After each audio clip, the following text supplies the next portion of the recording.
बरेचसे लोक शिव्या देऊन जातात, समाधानी त्याच्या मनामध्ये मी बोललो बरं का, बोलले का नाही त्याची त्यालाच माहिती, पण बोललो बरं का.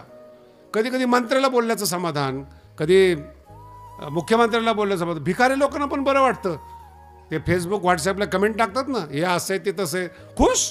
मी त्यांना विचारत असतो काय आपण बोललो, विचारते कोण. नामपाठ मौन प्रपंचाचे. आपल्याला आपलं महत्व कमी करायचं असेल, आपल्यापेक्षा हलक्या माणसा. मी हरिद्वारला शिकायला होतो, माझ्याबरोबर माझे भाग्य खूप चांगले चांगले चांगले संत जीवनामध्ये भेटले, उपदेश केला. त्या जानेवारीच्या थंडीमध्ये हरिद्वारमध्ये एक साधू फक्त अर्ध्या कपड्यावर असायचा, पूर्ण मोकळा. आणि आम्हाला त्याचं कौतुक. आम्ही स्वेटरवर स्वेटर, स्वेटरवर स्वेटर, कान टोपी, पाय मोजे, तरी थंडी घुसत होती. हा मस्त फरक. तरुण साधू मस्त ताकद फिकत, थंडीच लागत नव्हती, किंवा मला सहन करत असेल. थंडीची पण आपली एक विशेषता असते बरं का. लहान मुलाला थंडी लागत नाही, आईसारखी थंडी लहान मुलाला सांभाळते. हिंदीमध्ये म्हण आहे, ठंडी बच्चे को छूती नहीं, जवान को छेड़ती नहीं और बुढ़े को छोड़ती नहीं. किती कपडे घाला म्हाताऱ्या माणसाने, बुड्ढे को छोड़ती नाही. मला त्याचं कौतुक. मी त्याच्याबरोबरच ते आम्ही एका रस्त्याने चाललो होतो आणि आमची काहीतरी वेदांताची वगैरे चर्चा होती. काय होतं, चर्चा करता करता कडेला चाललं पाहिजे आपण, थोडंसं मध्यंतरी चालता चालता आम्ही आलो.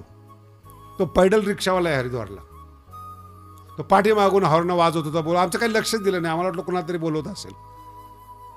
आणि त्या चर्चेमध्ये आम्ही रस्त्याच्या मधून चाललो होतो आणि त्याला टेन्शन.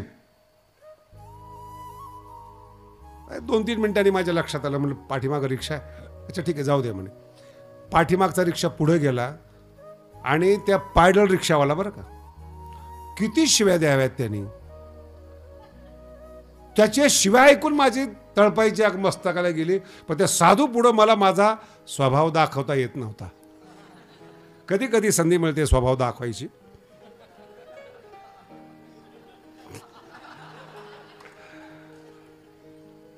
मी त्या साधूला म्हटलं, स्वामी जी आप तो संत है लेकिन थोड़ा हमको खुला करो जरा. क्यों, कितनी गाली दे रहा है. बोलते ना तो क्या है इसमें. याची ताकद. हा एकलाच 10 रिक्षावाल्याला नीट गार करेल एवढी ताकद याच्यामध्ये. तो शांत. आम्ही पोरं, आमच्या अंगात भांडणं केले पाहिजेत. तसा स्वभाव पहिल्यापासूनच आहे माझा. 15-20 मिनिटांनंतर तो गेला निघून शिव्या देऊन. आश्रमात गेल्यानंतर ते मला राहवतच नव्हतं. मी स्वामीजीला विचारलं, स्वामीजी ठीक है आप संत है, हम तो अभी संत बने नहीं है, बन रहे हैं, लेकिन हमको तो झगड़ा करने देते ना. स्वामीजी बोले, अरे मेरे बारे में आपको कुछ मालूम है क्या. बोले नहीं, मैंने अपने ज़माने में जीवन में LLM किया हुआ है, भारत का संविधान कैसा होता है मुझे मालूम है, मारना क्या होता है मुझे मालूम है. मैं बहुत लड़ने वाला था, बहुत लड़ने वाला था. अब महात्मा बना हूं. अब समझ में आया, लढणं आहे ना, भांडायचं ना, ते व्यवस्थित भांडा, चांगल्याशी भांडा. रिक्षावाल्याशी काय भांडायचं. पोटासाठी जो रिक्षा चालवतो त्याच्याशी काय भांडायचं. नाम पाठ मौन. त्याला आनंद वाटला शिव्या दिल्या त्याने. बरं, त्याला आनंद का वाटला. एवढा मोठा पैलवान साधू, त्याला आपण शिव्या दिल्या, मनात समाधानी.